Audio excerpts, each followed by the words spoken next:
La voz es mucho más que un medio de comunicación. Es un reflejo de nuestras emociones, experiencias y conexión con el mundo. Por ello, desde la psicología, es clave explorar cómo el sistema nervioso, el entorno familiar y nuestra biografía personal moldean nuestra capacidad de expresarnos con autenticidad.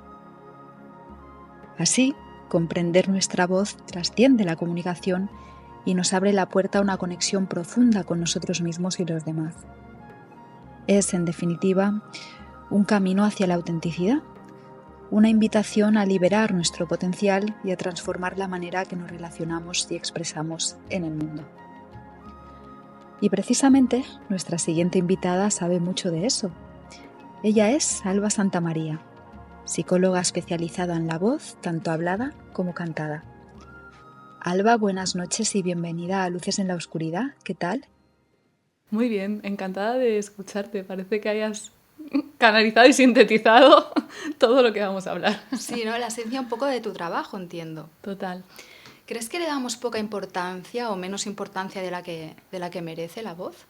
Me parece que sobre todo la entendemos como la voz exterior y sus usos y aplicaciones y no nos damos cuenta de todo el efecto que tiene a nivel interior, en el propio pensamiento, y todo lo que hay que poner a punto para que la voz exterior tenga el efecto deseado. De hecho, el otro día escuchaba que no tenemos 5 sentidos, tenemos 7. A los conocidos se les añadiría la propiocepción, que nos permite saber dónde tenemos los brazos y las piernas ubicados, y la interocepción, ¿no?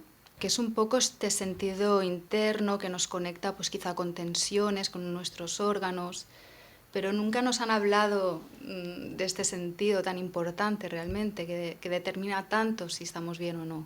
Qué bueno, ¿verdad? que digas esto, porque para mí el trabajo psicológico con la voz lleva a una mucha mayor escucha interna, no solo del pensamiento y para ordenarlo, sino lo que tú dices, sentir el cuerpo vibrando, notar la vibración interna del cuerpo, nos lleva mucho a esta interocepción. Es uno de los efectos colaterales beneficiosos de trabajar con la voz. Sí, desde luego conectar con el cuerpo, con las sensaciones, es algo que durante mucho tiempo entiendo que se dejó al margen, ¿no?, de la psicología, que hasta cierto momento fue siempre algo como un abordaje muy intelectual. Y de un tiempo a esta parte se están recuperando, pues desde la bioenergética, otro tipo de paradigmas que precisamente nos arreglan, ¿no?, nos enraizan con nuestras sensaciones y nuestro cuerpo. ¿Qué tipo de, no sé, hándicaps puede trabajar uno a través de la voz, de retos psicológicos? Sí, en general, cuando las personas sentimos que no logramos comunicar lo que pensamos o hay mucho miedo a expresar la propia opinión, hablo ahora como muy de la vida cotidiana, puede ser en el trabajo, pero puede ser en la propia familia, en el ámbito de la pareja, o que hay un tipo de conversaciones que siempre evitamos tener o para tenerlas sufrimos muchísimo o cuando las tenemos no suelen llegar a buen puerto. Esto es más en la vida cotidiana. Y luego hay varias aplicaciones específicas para los profesionales que usan la voz como herramienta de trabajo, que realmente si se quedan disfónicos, afónicos o no tienen claridad en el mensaje, su trabajo no llega a buen puerto. Hablaríamos de artistas, comunicadores, líderes de equipo. Y Alba, ¿y la persona que al revés, que no tiene freno alguno? ¿Qué pasa? ¿Ese tiene la voz estupenda? ¿O también pueden aparecer problemas de otro tipo? Claro, esta parte es muy bonita. De hecho, esto lo acompaño más en formato grupal y yo le llamo sacar al mundo tu creación portal. Es decir, no es recuperar el bienestar con la voz, es ir más allá, como subir a otro nivel con tu expresión artística, comunicativa, divulgativa, lo que sea. Entonces, digamos que quien se expresa en la vida cotidiana con éxito en la voz, yo le invito a llevar al mundo mensajes que son quizás más incómodos, que nadie dice, como que se atreva a dar voz a las voces excluidas, silenciadas. Por ahí invito a ir. Es una buena forma de canalizar esa ausencia de filtros, ¿no? Al menos al servicio de una causa común, quizá. Total. Tengo aquí como entendido que divides en 3 grupos, ¿no? Tu enfoque, ¿no? Sí, en 3 sistemas. El primero tendría que ver con la relación que tiene la voz con el sistema nervioso. Y ahí hablas de voz animal, voz guerrera y voz pacífica. ¿Qué significa esto, Alba? A mí me gusta ponerles nombres así Claro. apetecibles y también muy, muy cotidianos. Bueno, a lo largo el desarrollo de mi método y también la aplicación de la voz a mí misma, a mi propia vida, he ido viendo que esta voz que llamo más animal, que puede ser llorar, pero como el llanto de un bebé, pero incluso siendo adultos, o gritar, pero gritar de forma espontánea, cuando te sale un grito y lo dejas salir, o gruñir, que esto ya no lo hacemos tanto, pero los animales sí. Está muy mal visto gruñir. Está muy mal visto gruñir. Este tipo de sonidos que compartimos con otros animales, el efecto que tienen a nivel del sistema nervioso es descongelar lo que a partir de la teoría polivagal está descrito como el nervio dorsal vagal, que es el que entra en funcionamiento cuando ya no nos podemos defender en una situación, cuando estamos acorralados. Y como un animal que va a ser apresado, nos hacemos los muertos. Claro, yo entiendo que cuando uno ante el pánico o uno sale huyendo, se paraliza, Exacto, ¿no? exacto. Vale. Entonces, ha habido situaciones más o menos intensas en la vida de todos en las que no es voluntario. El sistema nervioso dice, aquí lo más seguro es paralizarse. Ni luchar ni huir, que sería la defensa anterior. Entonces, el trabajo con la voz llega de una forma muy natural a liberar estos sonidos que se han quedado pendientes, digamos. Congelados. Exactamente. Ahí, ¿no? Que a veces simplemente es una sensación de nudo persistente en la garganta o en determinadas situaciones que se parecen a la situación original. Entonces, de una forma muy simple, sin mucha mente, se liberan estos sonidos y se van descongelando las emociones asociadas a ese evento que puede ser traumático. Hablo así del nivel más profundo, puede ser más ligero. Y lo más interesante es que entonces se puede acceder a lo que llamo la voz guerrera, que es ya una voz un poco más práctica, de poner límites, de acabar con una situación, de irse, lucha o huida.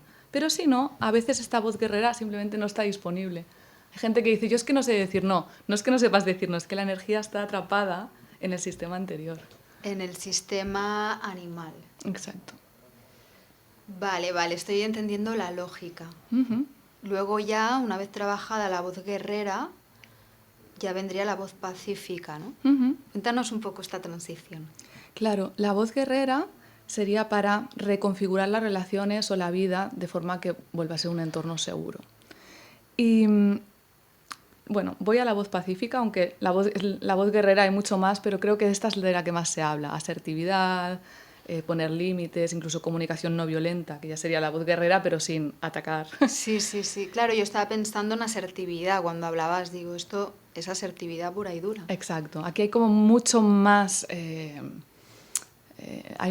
está más en el mainstream, digamos, esta voz. Claro. De la que menos se habla o se permite sonar es la animal, y voy a la pacífica. A la pacífica se llega de forma natural, cuando la voz animal ya ha sido descongelada y la guerrera ha hecho sus 4 o 5 cambios en el entorno. ¿Por qué?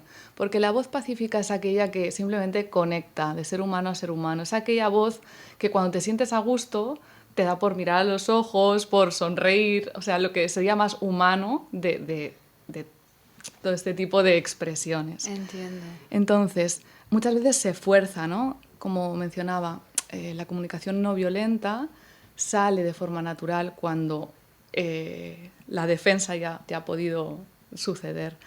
Entonces, también es interesante la voz pacífica a nivel receptivo. A nivel del sistema nervioso, una voz melodiosa, pausada, que se suele identificar más con agudos o voz femenina, pero no necesariamente.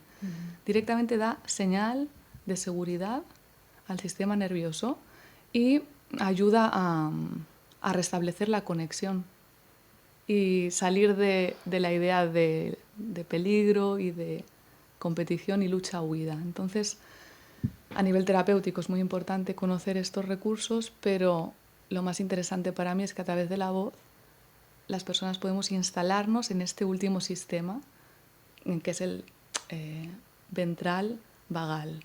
Es una forma de estar en el sistema nervioso de forma segura. Pero entiendo, a ver si lo estoy entendiendo bien, que habrá personas que precisamente si les cuesta mucho poner límites, decir que no, que son muy tímidas, deben de alguna manera permanecer instaladas en esta voz pacífica y eso no es bueno, con lo cual entiendo que una figura como tú ayudarías a que esta persona conectara pues, con esa voz guerrera o esa voz animal que han quedado enquistadas de algún modo en el cuerpo y que incluso puede llegar a manifestarse con psicosomatización, ¿no? Tal cual. Claro. Tal cual. Hay ocasiones en las que una persona, cuando habla de un conflicto que ha tenido emocional, se va quedando sin voz. Eso de hecho me ha pasado a mí. A mí también. Y es como que extraño, si yo me encuentro maravillosamente, ahora me pongo a hablar de este tema que creo que tengo superado, es que se me va la voz.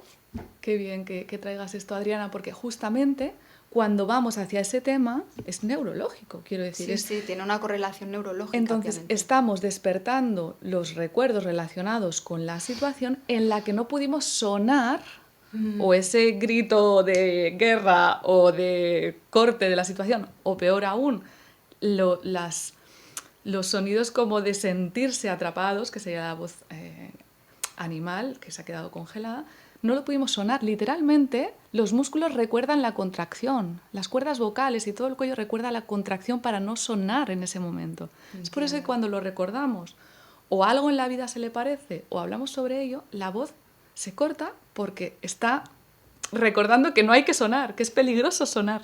Ya. Qué curiosa esta conexión, emociones y cuerpo, ¿no? También abordas la relación entre la voz y el sistema familiar, que es otro melón, entiendo yo, ¿no? Cuéntanos, sí. Que heredamos también ciertos patrones familiares en este sentido que quedan reflejados en nuestra voz, en nuestra manera de usarla. Sí, en este sentido tiene más que ver con el mensaje. A través del coaching ontológico hace mucho tiempo aprendí que hay unas cuantas declaraciones básicas en las cuales se podrían reducir o condensar casi todas las comunicaciones que tenemos cuando son relacionales. Entonces, hay algunas de estas formas de hablar, se llaman actos del habla, son expresiones que crean cambios en las relaciones o en la realidad relacional de alrededor. Hay algunas que quedan bloqueadas, se pierden en el sistema familiar, porque en algún momento, por ejemplo, declarar amor fue algo peligroso o se sufrió demasiado por amor. Entonces, esto de una forma inconsciente queda en el sistema registrado como mejor no expresar amor, porque eso creó dolor, quitó energía o quitó vida de alguna manera. Esto, al llegar generaciones después, uno no sabe por qué en su familia nunca se era afectuoso o simplemente era así. Pero son declaraciones claves en las cuales hay aspectos de la vida que no van a estar funcionando. Claro. De hecho, debe ser también algo muy relacionado a nivel generacional, ¿no? Hijos de la posguerra, ¿no? Imagino que toda una generación también debe haber acusado ciertos parámetros en este sentido. No sé si estoy en lo cierto.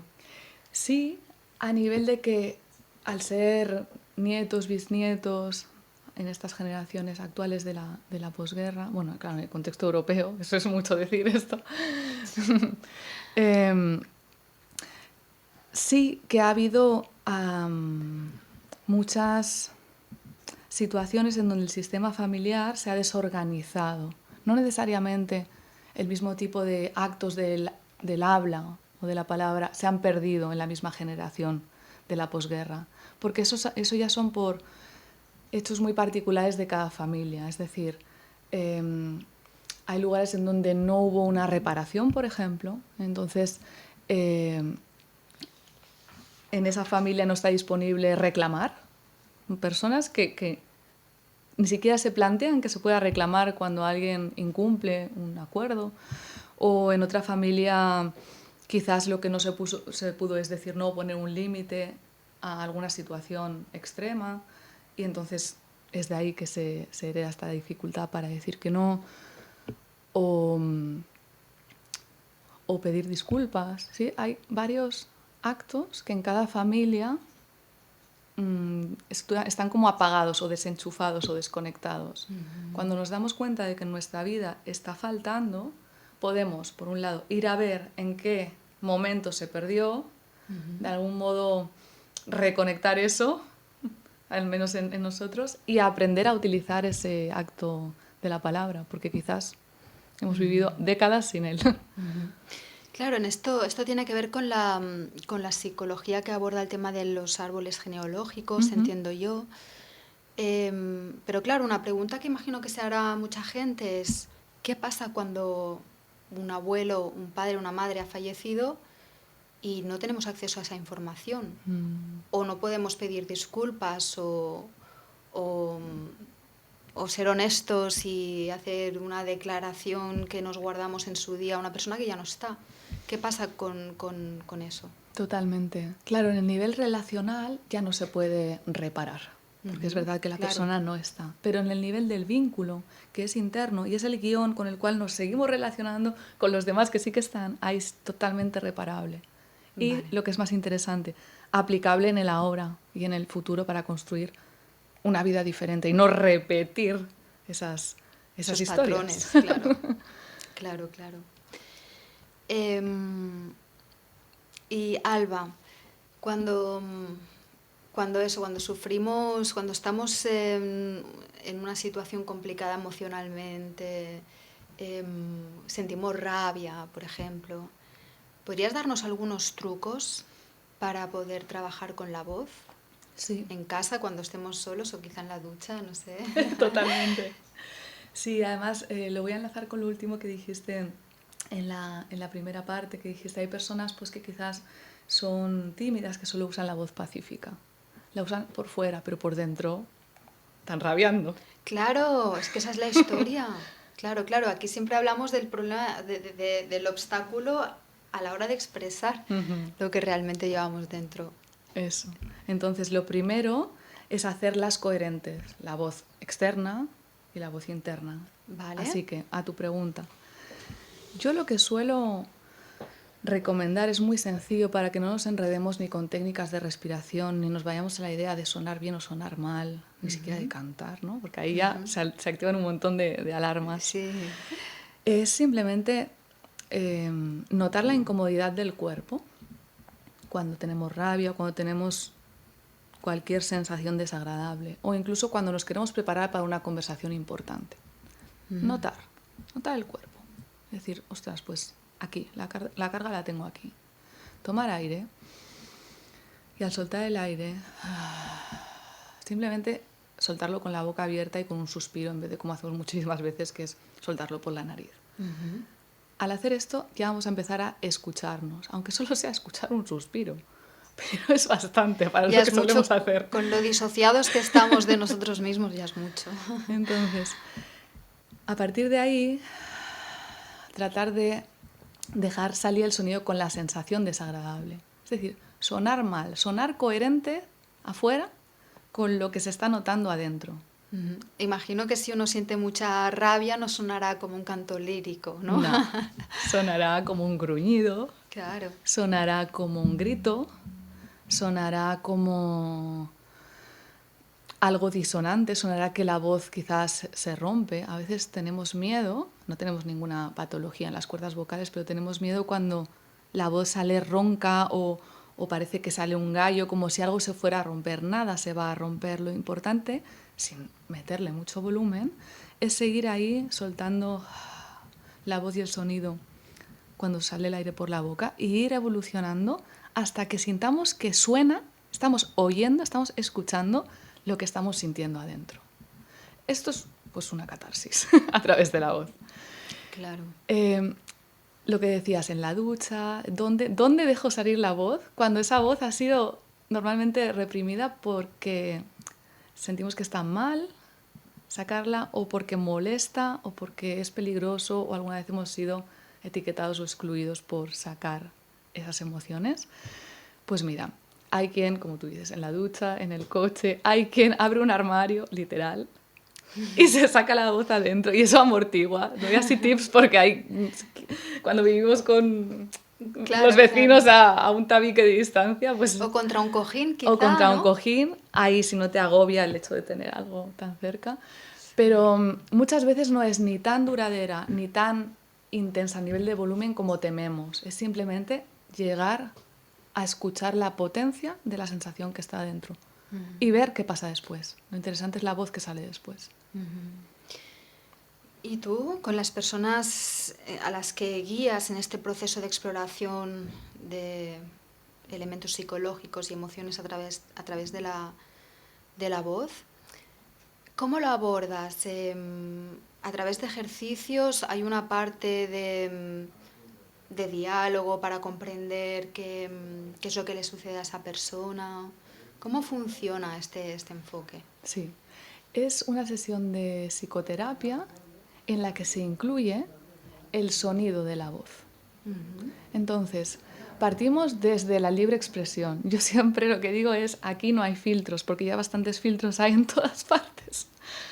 Entonces, sí, la libre expresión absoluta. Y verbal, pero también sonora. Acompaño a hacer esto que estamos ahora diciendo, de sonar lo que el cuerpo está sintiendo, para después, no antes, sino después, poder ir a abordar qué está necesitando esa persona con su voz en su vida cotidiana o profesional. Preparar una obra artística, una conferencia que se está preparando para llevar a cabo, una reunión importante como líder de equipo, o una conversación simplemente cotidiana pendiente a nivel personal. Pero después, no antes. Porque si no es como ir a pedirle algo a un sistema que está totalmente sobrecargado y desactualizado. Primero actualizamos. Claro, claro. Alba, para aquellos oyentes que estén interesados en este enfoque, que quieran explorar su propia voz y que pueden descubrir de sí mismos a través de ella, ¿cómo te pueden encontrar? No sé si tienes redes sociales o alguna referencia que pudieras darnos. Bueno, estoy en Instagram como Auténtica Voz, Alba Santamaría, Psicología de la Voz, y en la página web www.albasantamaria.com. Si a alguien le llama porque se identifica con lo que hemos estado hablando o porque es profesional de la voz y dice, ostras, tengo algo que sacar al mundo y quiero llevarlo a otro nivel, hago unas sesiones de valoración gratuitas y ahí conocer el método, escucharnos y ver qué hay para cada uno ahí. Pues aquí queda dicho. Alba, muchísimas gracias por compartir la esencia de este método y la importancia que tiene la voz, sobre todo para los que trabajamos con ella. Gracias a ti, Adriana. La verdad que se me ha pasado volando y ha sido un placer. Me has hecho preguntas súper interesantes. Gracias a ti, el placer es mío.